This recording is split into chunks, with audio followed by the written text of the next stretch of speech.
학부모님들이 뭐 다 질문하신 겁니다. 학업 적성 검사 도대체 뭐고 이거 어떻게 준비해야 돼? 거기다가 또 면접까지 하잖아요. 그죠? 초등학교 6학년이 대학교 면접 같은 면접을 하는 중학교는 서울삼육중학교밖에 없습니다. 그래서 요 두 시험 최고 많이 나온 질문. 학업 적성 검사 영역별로 어떻게 공부해야 됩니까? 저는 어렸을 때 경험이 굉장히 중요하다라고 생각을 합니다. 여러분들 공감하실 거예요. 어렸을 때 배운 거는 잊어버리지 않잖아요. 평생. 어렸을 때 배운 자전거 평생 잊어버리지 않잖아요. 어렸을 때 교육이 중요한데 그러한 관점에서 서울 삼육중학교 입시의 경험은 내 자녀에게 엄청난 그 발전의 동력을 부여하는 기회가 될 것이다. 이렇게 생각이 됩니다. 그래서 그 시험 자체가 6년 후에 우리 자녀들이 이제 치러야 할 대학 입학 시험을 미리 경험하는 것이다. 이렇게 생각하시면 좋습니다. 그래서 그 시험을 먼저 경험한 사람과 그렇지 않은 사람과의 차이는 많이 날 거예요. 저는 그렇게 생각을 해요. 이 시험이라는 것이 단순한 지식을 평가하는 것이 아니고 학생들의 학업 역량을 평가하는 것입니다. 그러면 학업 역량이라는 건 도대체 뭐냐? 학업 역량이라는 것은 암기를 평가하는 것이 아니라 주어진 상황에 따라서 주어진 과제를 해결하는 능력, 그것이 학업 역량이라고 생각해요. 과거에 이걸 파워 테스트라고 이야기를 했어요. 파워 테스트. 역량 평가다 그런 이야기. 그 이전에는 지식을 평가하는 그 평가가 많이 있었죠. 그건 이제 스피드 테스트라고 그래요. 주어진 시간 안에 내가 알고 있는 문제를 얼마나 푸느냐를 보는 것인데 역량 평가는 이 수험자들이 가지고 있는 역량이 어떠한가를 평가하는 그런 시험이라는 거죠. 그래서 이러한 그 역량을 기르기 위해서는 어떻게 해야 되는가? 평소에 우리 학생들이 유익한 독서를 많이 할 수 있도록 지도를 해라. 그런데 많은 독서를 하는 것이 중요한 것이 아니고 단 한두 권 독서를 하더라도 그 독서를 체계적으로 해야 되는 거예요. 뭐 다 공감하실 거예요. 그죠? 책을 읽고 내용을 파악하는 것 중요하죠. 그리고 이 책의 뭐 잘잘못을 파악하는 것, 뭐 또한 논리력을 파악하는 것 중요하지 않겠어요? 그래서 이 학업 역량 평가는 일종의 그 수학 능력 평가의 유형과 유사하다. 이렇게 보셔도 될 것 같아요. 언어 영역 같은 경우 보면은 국어 교과서에서 지문이 출제되는 경우도 일부 있지만 대부분이 그렇지 않잖아요. 그죠? 일반적인 내용을 지문으로 이용하게 되는데 서울 삼류중학교 그 뭐 언어 영역 문제도 그렇게 출제되지 않을까? 저는 그렇게 생각을 해봅니다. 그러한 문제를 해결하기 위해서는 우리 학생들이 평소에 역량을 키워야 된다 그런 이야기예요. 그럼 역량을 키우기 위해서는 어떻게 해야 되느냐? 지금 말씀드린 것처럼 체계적인 독서가 필요하다 이런 얘기예요. 아주 과학적인 독서, 그죠?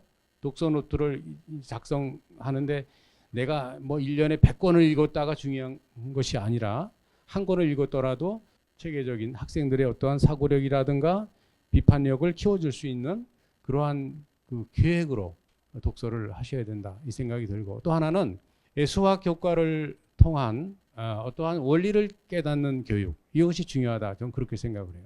그래서 초등학교 3학년 때부터 수학의 기초부터 심화 과정 그다음에 경시 문제까지 다뤄보는 거예요. 그렇게 하면서 문제 해결 능력을 키우는 거죠. 그것이 중요하다 그런 생각이 듭니다. 원리를 아는 사람은 있잖아요. 공부하지 않아도 그 문제를 다 해결을 해요. 제 친구 중에 카이스트 대학교 교수가 있는데 임춘택이라고 하는 교수인데 지금 네이버 검색하면 바로 나올 거예요. 지금도 아마 교수하고 있는데 이 친구는 고등학교 다닐 때 과학 문제, 수학 문제를 틀린 적이 한 번도 없었어요. 야, 너는 어떻게 이렇게 잘 푸냐 물으면은 야, 그 원리가 있어. 그렇게 항상 이야기했던 친구인데 이 친구가 그 카이스트 교수가 됐어요. 굉장히 유명해요. 마치고 나가지고 임춘택을 한번 검색해 보시면 그 카이스트 교수 광주에서 아마 하는 걸로 알고 있어요. 자, 그것처럼 학업 역량을 키우기 위해서는 유익한 독서, 체계적인 독서가 필요하고 또 수학 교과를 기초부터 경시 문제까지 해결할 수 있는 그러한 기회의 폭을 넓혀라 이런 말씀을 드리겠습니다. 네, 언어 수리 영역에 대해서는 설명을 주셨어요. 그럼 탐구 영역하고 그다음에 영어에 대한 질문이 많았거든요. 영어 공부 어떻게 해야 되냐. 그 두 가지도 답을 해주시면 네, 좋겠습니다. 근데 영어는 그래요. 제 생각은 그렇습니다. 제가 뭐 학교에 있기 때문에 금년에 어떻게 출제되는지는 몰라요. 저의 영역 밖의 문제이고 또 제가 또 현재 교장으로 있다 할지라도 그 부분은 이야기할 수 없는 거고요. 그죠? 그런 저의 일반적인 생각을 말씀을 드리는데 영어가 그 평가에 들어가 있나요, 지금? 저가 있을 때는 이제 어떤 식으로 평가를 했느냐 하면은 면접, 심층 면접을 통해서 영어를 평가하기도 했는데 그래서 이제 지문을 예를 들어서 보여드리고 나서 그 지문 내용을 가지고 면접을 한다거나 어떤 내용인지 파악을 해야 될 거 아니겠어요? 뭐 그런 게 한 적도 있고 한데 아무튼 그 영어라고 하는 것은 그럼 이렇게 얘기할 수 있어요. 우리 학부모님들 중에서 아니 영어를 초등학교 교육 과정에서 뭘 출제를 한다는 거지? 그거 뭐 누구나 다 풀 수 있는 문제인데 이렇게 생각할 수 있잖아요. 그러면 심층 면접을 통해서는 영어를 어떻게 평가하지? 이렇게 또 물을 수도 있잖아요. 저는 이런 생각을 한번 해봐요. 현재 초등학교 6학년 학생들의 기본적인 수준이 있잖아요. 어학원을 다니면서 습득하는 어떤 기본적인 수준. 그냥 뭐 말로 이야기하지는 않지만 우리가 이렇게 인정할 수 있는 우리 초등학교 6학년 학생들의 수준이 있잖아요. 그 수준에서 이루어지지 않을까 이렇게 생각을 합니다.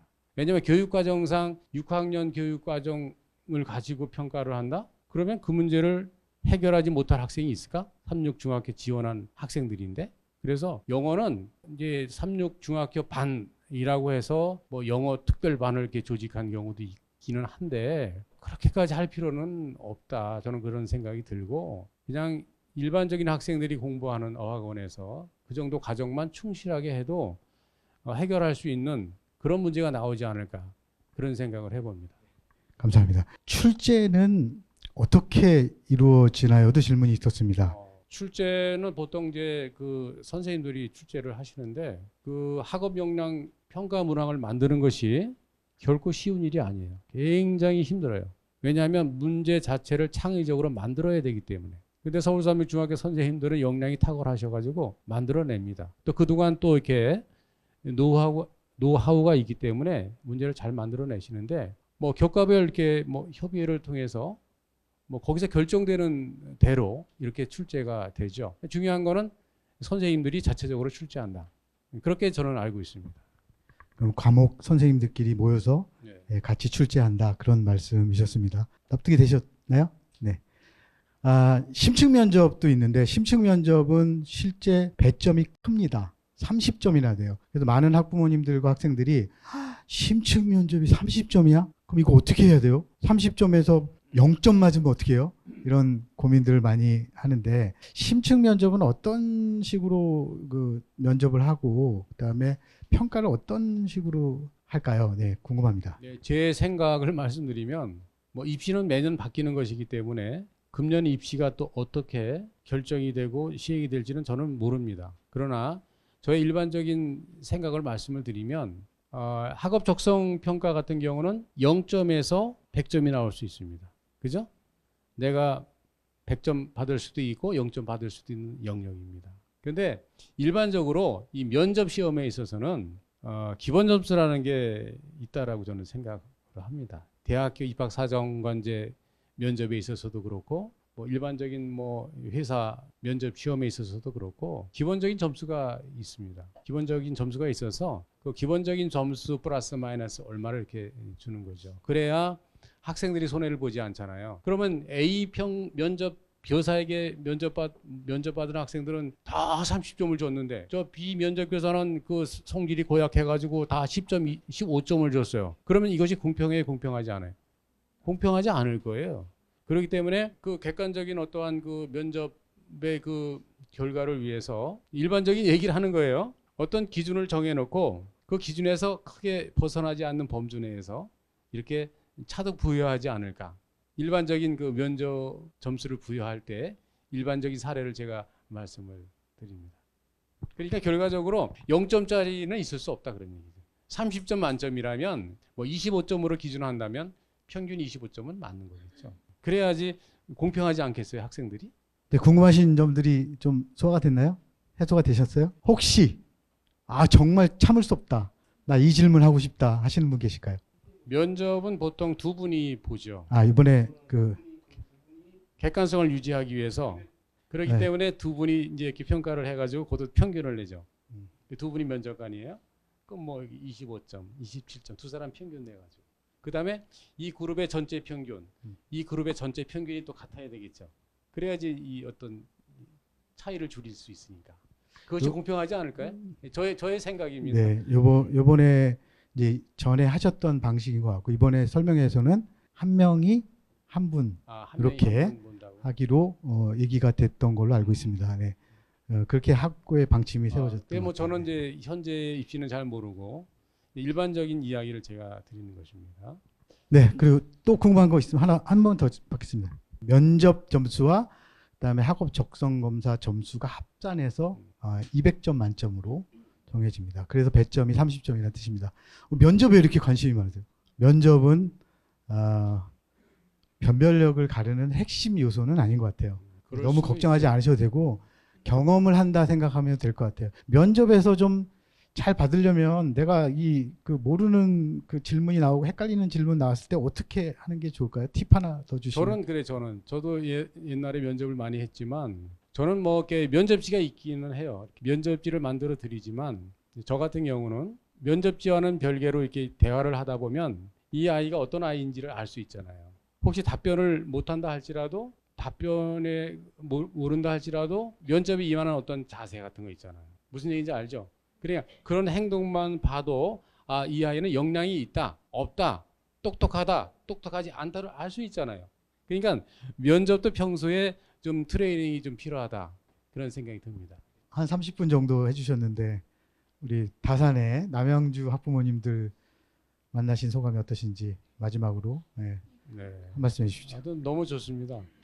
여러분들이 좀 불리한 거는 인구가 많잖아요. 남양주에 한 80만 되고 구리시가 20만 되는데 80만 중에서 45명을 뽑겠다는 거 아니에요. 구리시는 20만 중에 50명을 뽑겠다는 이야기이고 이 경쟁률 관점에서 보면 엄청 불리한 상황입니다. 그래서 경우에 따라서는 서울 사람들도 구리로 이사 오고 남양주 사람들도 구리로 이사 오는 경우가 종종 있기는 한데 어찌 됐든지 간에 제가 여러분들에게 드리고 싶은 이야기는 3.6 중학교에 합격하면 좋지만 합격하지 못한다 할지라도 3.6 중학교를 목표로 해서 준비한 그 모든 내용들은 내 아이를 큰 사람으로 성장시킬 수 있는 그런 기초가 된다는 것을 제가 말씀드리고 싶어요. 후회하지 마세요. 떨어져도 속상해하지도 마시고 학교 욕도 하지 마시고 그런 생각을 가질 필요가 없어요. 항상 긍정적인 마인드로 떨어져도 내 아이가 그 학교 시험을 위해서 성장했지 이런 마음을 가지면 돼요. 그리고 실제적으로 많은 성장이 이루어집니다. 제 제자 중에 하나가 원주 3.6 중학교 제자인데 강원과학고등학교를 진학해서 연세대학을 수석으로 졸업했어요. 그리고 서울대학교 치대 졸업을 해서 지금 치과 의사를 하고 있는데 이 아이가 중학교 1학년 때 과학고등학교를 가고 싶은데 과연 갈 수 있을까요? 저에게 물어요. 그 어머니가. 그래서 목표를 세워라. 과학고등학교 진학의 목표를 둬라. 그래서 안 되면 원주 3.6 고등학교 가. 그래가지고 목표를 크게 가진 거죠. 그래서 과학고등학교 갔어요.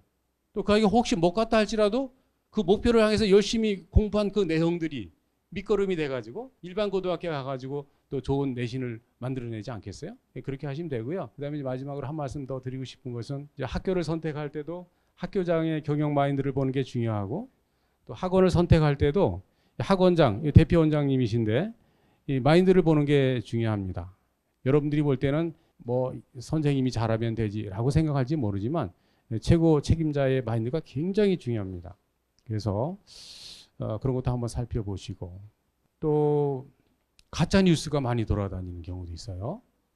제가 이제 명문중학교 교장을 하다 보니까 명문중학교 교장의 이름을 또 팔아먹는 사람들도 있고 또 어떤 차량을 이렇게 보면은 서울 3.6 중학교 100명 합격 또 어떤 학원은 또 130명 합격 이 도대체 200명밖에 안 뽑는데 어떻게 이쪽 학원에서 100명을 합격시키고 저쪽 학원에서 130명을 합격시켰는가 그런 생각이 들지 않아요? 특정 학원에서 뭐 그렇게 한다라고 하는 것은 일종의 가짜 뉴스가 아닌가 이런 생각이 들기도 하고 그래서 그런 거 잘 분별하시고요. 내 자녀들이 성공할 수 있도록 항상 격려해 주시고 항상 긍정의 말을 해 주시고 그렇게 하시면 좋은 결과가 있을 것이고요. 이제 자세한 것은 여기 학원 우리 선생님들이 저보다 더 잘 알아요. 일반적인 학교를 제가 안내해 드린 것이고요.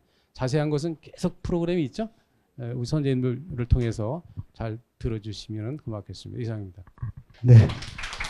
네, 아주 귀한 발걸음 해주시고 좋은 말씀 해주셨죠. 네, 도움이 되셨나요? 네, 다시 한번 박수로 네, 환송해 주시기 바랍니다. 감사합니다. 네.